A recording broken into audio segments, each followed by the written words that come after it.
안녕하십니까. GO 에이전트에 대해서 소개하도록 하겠습니다. 지금 GO 에이전트를 지금 보시는 것처럼 이 부분이 에이전트의 도메인에 해당하는 영역이 되겠습니다. 그래서 헬프데스크 에이전트, 그 다음에 로스제로 에이전트, 또 스팸아웃 에이전트, 이런 식으로 각각의 산업, 도메인별로 에이전트가 존재하게 됩니다. 오늘은 전체적인 GO 에이전트의 메뉴 구성도에 대해서 설명드리도록 하겠습니다. 일단 로그인을 하게 되면요, 지금처럼 로그인을 하게 됩니다. 그러면 메뉴는 지금 위에 보시면 프롬프트 영역이 있고요. 프롬프트 영역에는 좌측에 패널이 있고 또 좌측 사이드바가 있고 우측 본문이 있고 또 우측에서 펼쳐지는 프롬프트 영역이 나눠져 있습니다. 크게 대부분 화면들이 이렇게 구성이 되어져 있습니다. 일단 프롬프트는 지금 보시는 것처럼 시스템 프롬프트가 있고요. 시스템 프롬프트는 여러분들이 각각 용도에 맞게끔 새 테이블 추가해 가지고 계속 만드실 수가 있고, 사용자 프롬프트도 마찬가지고요. 그 다음에 우리가 이제 흔히 수집 대상이라고 할 수 있는 파이프라인이라고 할 수 있죠. 그래서 기존의 GO 에이전트는 기존 시스템을 드러내고 위치하는 게 아니라 기존 레거시 위에 ERP, MES, 그룹웨어, 그다음에 오프라인 문서들 위에 올라서 가지고 파이프라인으로 온톨로지를 구축하는 시스템이 되겠습니다. 그래서 보시는 것처럼 이메일 계정에서 가져올 수 있고요. 다이렉트 포트 캡처를 통해서 가져올 수가 있고, ODBC를 통해서 데이터베이스 연결을 통해서 가져올 수 있고요. MCP 클라이언트가 있고, 또 사이트를 크롤링하는 게 있고요. 그 다음에 구글의 스프레드시트, 그 다음에 이제 EML 파일, 그 다음에 우리가 흔히 가장 많이 쓰는 REST API, 이렇게 8종의 파이프라인이 존재를 합니다. 파이프라인으로 존재하는 거를 클릭을 해보면 파이프라인별로 데이터 소스들이 이렇게 있습니다. 그래서 저 같은 경우는 이런 것들이 데이터 소스가 되겠죠. 예를 들면은 데이터 소스가 보시면 이제 ODBC니까 이런 식으로 수주 정보, 생산 실적 이런 부분들이 존재하게 되겠습니다. 그 다음에 이제 분류 기준, 처리 기준, 지식 기준 이런 것들은 여러분들이 이제 임의적으로 만들 수 있는 공간이 되겠습니다. 현재 이제 분류 기준에는 제가 이제 헬프데스크니까 하나, 둘, 셋, 넷, 다섯 개, 여섯 개 정도 만들어져 있고요. 처리 기준은 이제 이런 식으로 여러분들이 얼마든지 이런 기준 테이블들을 만들어서 운영할 수가 있습니다. 분류 기준으로 예를 들면은 문의한 고객의 유형이 뭐가 있느냐, 이런 식으로 기술 지원, 제품 문의 이런 식으로 제가 구분해 놨는데, 이거를 하게 되는 이유는 나중에 자세하게 설명드리겠지만 AI한테 어떤 고객 문의를 구분할 때 이 안에서 골라달라는 그런 데이터 가두리를 치는 그런 거라고 보시면 되겠습니다. 그 다음에 이제 환경 설정이 있고요. 환경 설정은 우리가 이제 모델을 정의할 수가 있습니다. 이게 로컬 LLM에서 돌아가기 때문에 로컬 LLM을 설정할 수도 있고, 그 다음에 이렇게 외부 토큰을 써가지고 하는 LLM도 붙여서 사용할 수가 있습니다. 우리가 이제 작업을 할 때 분류 모델은 주로 뭘 쓰겠다, 추론 모델은 뭘 쓰겠다, 지식 탐험 모델은 뭘 쓰겠다, 이런 식으로 정의하는 게 있습니다. 그 다음에 여러분들이 여기 있는 거 말고 얼마든지 원하는 테이블 같은 걸 만들어 놔서 나중에 이제 AI가 활용할 수 있도록 설정할 수가 있습니다. 그 다음에 이제 그 파이프라인 빌더가 있고, 그 다음에 이제 라벨링이라는 게 있습니다. 데이터가 이제 들어오게 되면 지금처럼 이제 데이터가 수집된 데이터가 데이터 소스별로 나오게 됩니다. 그때 데이터 소스별로 나올 때 보안 엔진이 가동을 하게 됩니다. 보안 엔진을 통해서 총 파일 같은 것이 유입될 때 각종 보안 프로그램이 돌아가지고 차단할 수 있도록 그렇게 되어져 있습니다. 그래서 이거는 수집하는 화면이고요. 데이터가 지금 보시는 것처럼 이제 수집 데이터에서 강화, 분류, 집계, 에이전트, 추론 과정을 거쳐서 온톨로지가 진행되는 일련의 과정을 데이터 하나가 들어와서 진행되는 과정을 이렇게 여러분들이 순차적으로 보실 수가 있습니다. 예를 들어서 이제 동영상 분석 이런 내가 태그를 했는데요. 지금 이런 내용들은 지금 에이전트 단계까지 데이터가 흘러간 것을 보실 수 있고, 상세 화면이나 이런 것들을 보시면 좌측에서 들어온 총 파일 플레이가 되는 것을 이렇게 보실 수가 있고, 그 다음에 이 플레이되는 내용에 대해서 AI가 이제 몇 분부터 몇 초부터 몇 초까지 이 내용을 인지를 해서 텍스트로다가 변환하는 모습을 볼 수가 있고요. 이 내용에 대해서 각종 LLM이 로컬 LLM이죠. 로컬 LLM이 이 영상을 분석한 데이터를 지금 보시는 것이 되겠습니다. 이런 식으로 이제 라벨링 과정을 거치고요. 근데 라벨링 과정을 거치기 위해서는 기본적으로 이제 모니터링 화면을 보실 수가 있습니다. 지금 요거는 전체적으로 이제 백그라운드에서 돌아가는 상태를 볼 수가 있는데, 지금 보시는 것처럼 이제 각종 수집하는 엔진을 가동하면 계속 자동으로 백그라운드에서 실행되는 거고요. 그 다음에 어널리시스 워커, 다이나믹 워커, 인퍼런스 워커. 이 페이지에서 말하고 싶은 거는 어쨌든 수동으로 돌아가는 것이 아니라 한번 설정해 놓으면 자동으로 돌아간다, 이 얘기를 드리고 싶고요. 그 다음에 하드웨어 장비는 보시는 것처럼 별도의 키오스크 형태로 터치펜에 보시는 것처럼 해가지고 이거는 7인치 액정 모니터에 돌아가는 키오스크 모드가 또 따로 존재를 합니다.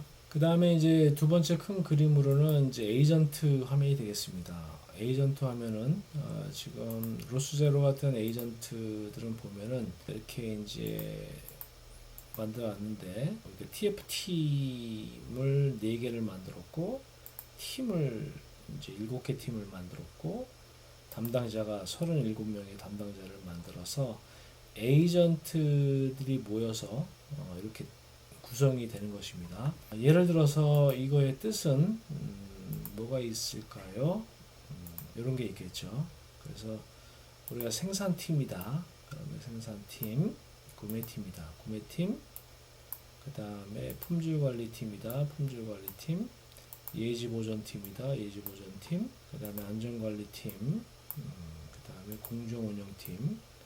그 다음에 소재개발팀. 이렇게 팀이 7개 팀이 존재를 하는 거고요.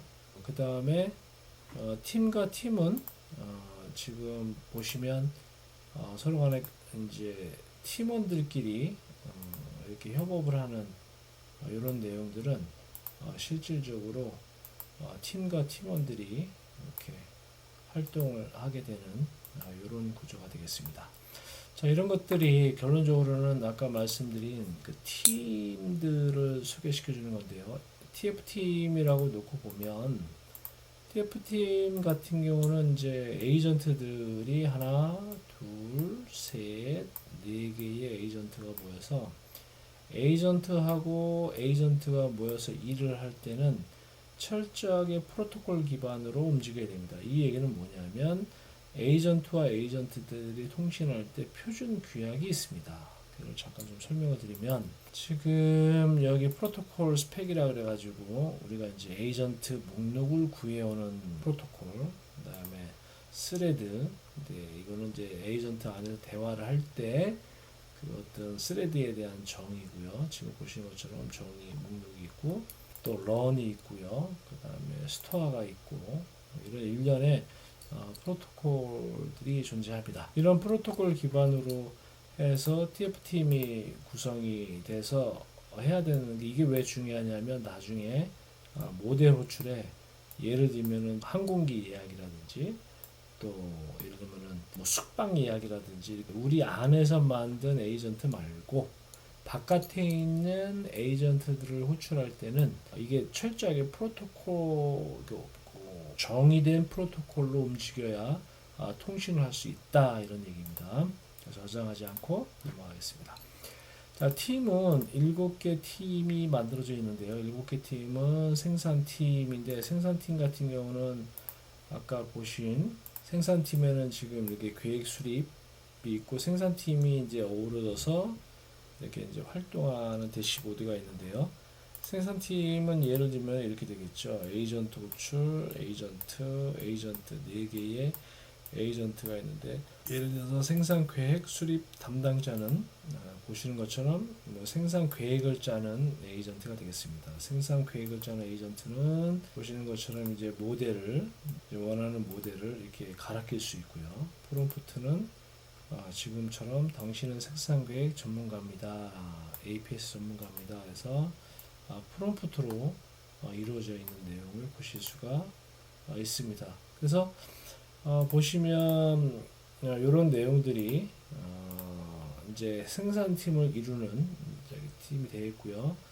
그 다음에 이제 담당자들은 이제 여러 담당자들이 있습니다. 생산 계획도 이제 예를 들면은 버전 1과 2가 있다는 뜻은 생산 계획도 이렇게도 짜보고 저렇게도 짜보고 하는 에이전트가 되겠습니다.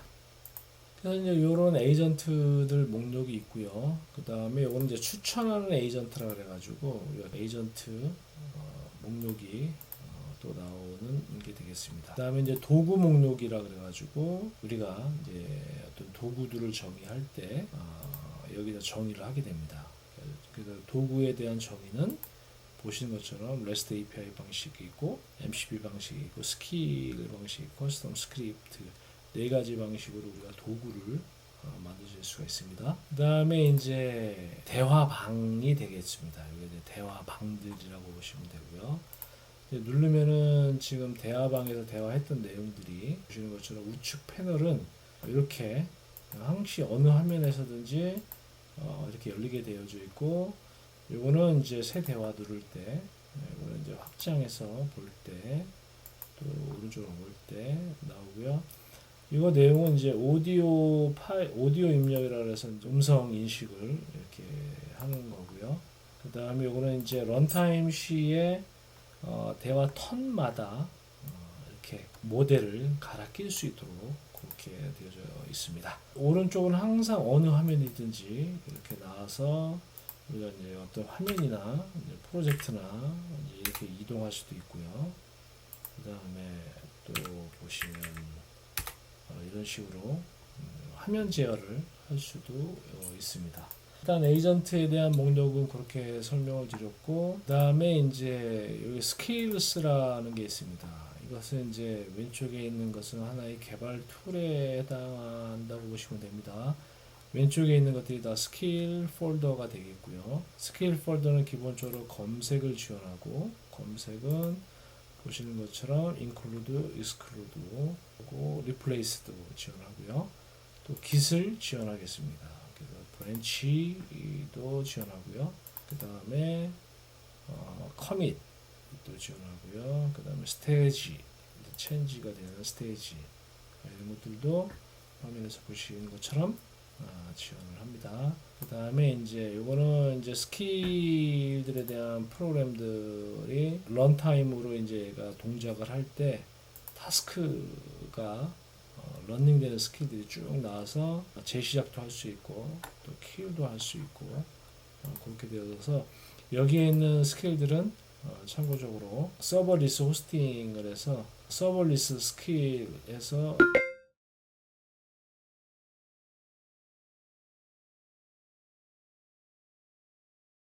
이제 우리가 흔히 여러분들 버셀이라는 것처럼 디플로이를 엔진이 내장되어져 있습니다. 그 다음에 이제 여기서 프로그램을 짤 수 있는 것은 이제 SDK 매뉴얼이라 그래가지고 별도로 SDK 매뉴얼을 보실 수가 있습니다. 그래서 저희는 플루언트 API 방식이라 그래가지고 지금 보시는 것처럼 이런 식으로 이제 프로그램 짤 수 있습니다. 온톨로지에 노드에 어떤 노드명을 주고요, 웨어문 주고, 아우터 주고, 패치 주고 하는 식으로 해서 이제 프로그램을 스케일 프로그램을 짤 수가 있습니다. 온톨로지 기반으로 그걸 짤 수가 있습니다. 그 다음에 이제 네 번째가 지식 맵입니다. 지식 맵. 지식 맵은 지금처럼 이제 요거는 이제 마이크로소프트가 아니라 구글에서 난리지 포맷이라고 OKF라고 오픈된 KF 포맷을, 그러니까 날리지 포맷을 제공했고 거기에 프로토콜을 정확하게 따르는 이렇게 되겠습니다. 지금 보시는 것처럼 노드 하나하나가 거기에 대해서 내용이 나오겠습니다. 자, 그 다음에가 데이터베이스입니다. 데이터베이스는 지금 보시는 것처럼 기초적인 데이터베이스, 그 다음에 수집 데이터베이스, 그 다음에 온톨로지 데이터베이스, 그 다음에 이제 관계형 데이터베이스. 저희가 포스트그레 SQL을 기본적으로 제공해 드리고 있습니다. 그래서 여러분들이 새 테이블을 만들어서 활용할 수가 있고요. 뷰도 만드실 수가 있고요. 새 뷰. 그 다음에 이제 몽고DB도 저희가 이제 제공해 줘서 여러분들이 컬렉션을 만들어서 운영하실 수도 있습니다. 그 다음에가 이제 데이터 페더레이션이라고 이렇게 서로 다른 이기준 간의 데이터를 하나로 묶어서 여러분들이 이제 하실 수가 있습니다. 이 얘기는 수집된 데이터와 그 다음에 온톨로지에 있는 어떤 데이터와 이런 것들이 서로 이기준 간의 데이터를 쓰실 수가 있습니다. 자, 그래서 이제 1대1이냐 1대4냐 해가지고 이제 데이터 페더레이션을 이루는 거죠. 그 다음에 이제 온톨로지로 넘어가도록 하겠습니다. 온톨로지는 크게 레이어가 3개가 있습니다. 지금처럼 온톨로지 스키마를 만드는 내용이 되겠습니다. 그래서 온톨로지 스키마는 지금처럼 이제 노드를 만들고요.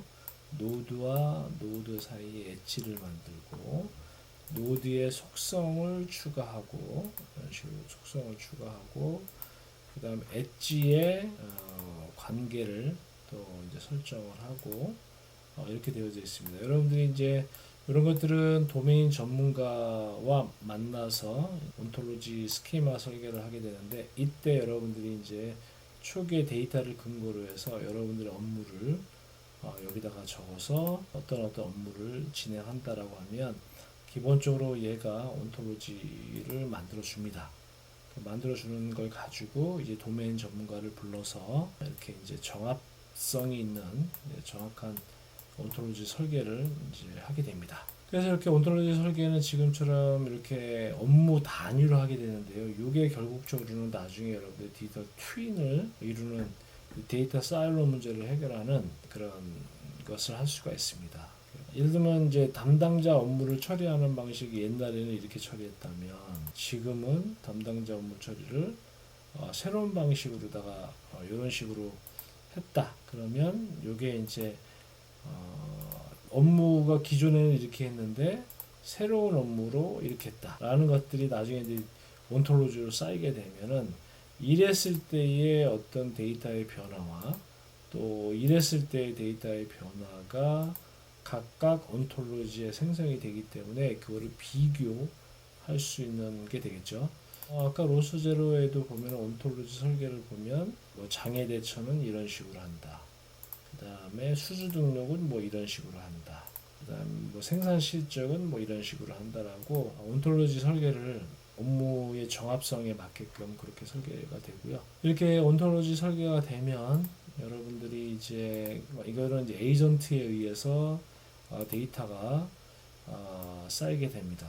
그래서 온톨로지는 이런 식으로 데이터가 쌓여가지고 해당 온톨로지가 데이터와 상관관계와 의미 부여가 이렇게 진행이 되는 거겠죠. 뭐든지 온톨로지 내용을 보게 되면 이거는 이제 이런 식으로 데이터가 굉장히 많이 쌓여서 해당 데이터가 어떤 식으로 사출 2호기, 1호기 해가지고 설비 2호기에는 이런 데이터들이 쌓이게 돼서 데이터와 데이터 간의 연결고리가 다 존재하는 이런 형태가 되겠습니다. 자, 이렇게 해서 온톨로지 데이터가 쌓이면 이거를 여러분들이 이제 프롬프트별로 예를 들어서 이런 게 되겠죠. 손수영이 보낸 메일 보냈죠 라고 누르면 여러분들이 보시는 것처럼 전소영이가 보낸 메일을 보시면 이렇게 해당 전소영이가 보낸 메일만 보시게 됩니다. 이런 식으로 여러분들이 이제 프롬프트 상으로 얼마든지 여기서 뭐만 보여줘, 뭐만 보여줘 라는 식으로 해서 여러분들이 보실 수가 있고, 스키마 노드별로다가 이제 보실 수가 있어요. 예를 들면 이런 식이 되죠. 고객의 감정만 다 이렇게 흩어져 있는 걸 보겠죠. 그럼 속상하고 짜증난다. 그러니까 이런 것들에 대한 데이터들은 속상하고 짜증난 데이터만 어떻게 데이터들이 존재하는지 내용을 보실 수가 있습니다. 그 다음에 데이터 노드, 데이터별로다가 보실 수도 있고, 연동 키워드별로도 보실 수 있고, 뭐 프롬프트로 보실 수도 있고, 그렇게 되어져 있고요. 자, 온토로지가 이렇게 쌓인 데이터를 가지고 여러분들은 이제 문제 해결을 하실 수 있습니다. 그래서 헬프데스크에서 궁극적으로 하려고 하는 문제 해결은 이런 것들이 되겠습니다. 그래서 8개의 문제 정의를 한 다음에 그 문제 정의를 하고 나서 오른쪽에 AI가 추천해주는 이런 데이터들이 지금 아까 얘기했던 추론, 인퍼런스 모델에서 나오는 겁니다. 인퍼런스 워커라 그래가지고요. 이제 이거는 다이나믹 레이어를 지나서 의사결정할 수 있는 그런 영역이 되겠습니다. 오늘은 메뉴에 대해서 전체적으로 훑어주는 거기 때문에 자세한 내용들은 나중에 진행을 이제 다시 자세하게 말씀드릴 거고요. 그 다음에 이제 문서 열람하는 거, 그 다음에 여기에 보면은 이제 집계 및 통계 어떤 이런 데이터들, 그 다음에 어떤 이거는 이제 그 여러분들이 그 내용에 대해서 그 레포팅을 하기 위해서 여러분들이 이제 지식 보고서 같은 걸 만들 때 이렇게 하실 수가 있습니다. 그 다음에 이제 코드라는 것은 아까 제가 설명드린 것처럼 이제 개발 아이디, 이제 개발 툴이 내장되어 있습니다. 여러분들이 이렇게 이제 우리가 흔히 얘기하는 이제 프롬프트도 존재하고요. 그러면은 여기에 있는 것들이 지금 좌측에 있는 것들이 나오는 개념이 되겠죠. 말 그대로 아이디가 되겠습니다. 이 아이디는 참고적으로 여러분들이 갖고 있는 개발 툴에서도 SSH로다가 Git 환경으로 여러분들하고 연결이 돼가지고 여러분들 개발 툴에서 하실 수가 있습니다. 그 다음에 이제 스토어라는 개념은 이제 여기서 만들어진 이제 스킬스에서 만들어진 다양한 어플리케이션들을 여러분들이 이제 각각 사용자들에게 만나기 위해서 이제 스토어에다가 올릴 수가 있습니다. 그래서 예를 들면은 뭐 다양한 것들이 이렇게 올라갈 수가 있겠죠. 이런 것도 그 스킬스에서 만든 프로그램이 되겠습니다. 네, 이런 프로그램도 스킬스에서 만난 프로그램들이 되겠고, 각각의 에이전트 목록들 이런 것도 그렇게 되겠습니다. 다양한 어플리케이션들이 여러분들이 이제 얼마든지 만들어서 운영하실 수 있는 스토어까지 존재합니다. 자, 여러분들한테 제일 중요한 모든 화면마다 존재하는 이 채팅창이 이제 하이라이트가 되겠고요. 이 채팅창 하나하나에서 에이전트를 어떻게 만들고 하는 것들은 다음 이제 자세하게 한 스텝별로 하는 시간을 통해서 여러분들에게 설명을 드리도록 하겠습니다. 네, 감사합니다.